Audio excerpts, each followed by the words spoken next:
யோசேப்பு என்ன செய்து கொண்டிருந்தான் அந்த இடத்துல? அவன் அடிமையா இருந்தான். அடிமையா இருந்தும் அவன் கைகளிலே தேவ பலன் இருந்தது. அவன் எதையெல்லாம் கையிட்டு வேலை செய்கிறானோ அது எல்லாம் நன்மையாய், ஆசீர்வாதமாய், பெருக்கமாய், கிருபையாய் அது வளருவதை கண்டான்.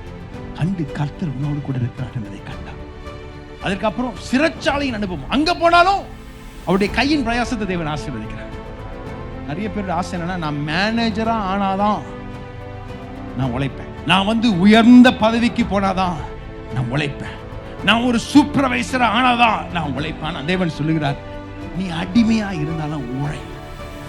யோசேப்பு நினைச்சிருக்கலாமே, ஆண்டவரே நீங்க கொடுத்த தரிசனம் எங்கெங்கயோ கொடுத்தீங்க, கடைசியில் நான் அடிமையாய் இந்த இடத்துல கொண்டு வந்திருக்கீங்களே, நான் எப்படி உழைப்பது, நான் எப்படி வேலை செய்வது என்று நினைத்திருக்கலாம். இல்ல, ஆண்டவர் அவருக்குள்ள வைத்திருந்த கிருபை வரங்களை அவன் எப்பொழுதும் பயன்படுத்துவதற்கு அவன் தவறவே இல்லை. கர்த்தர் என்ன செஞ்சார்? அவருடைய கரத்தின் கிரியைகளை தேவன் ஆசீர்வதித்தார். ஆமென் சொல்வீங்களா?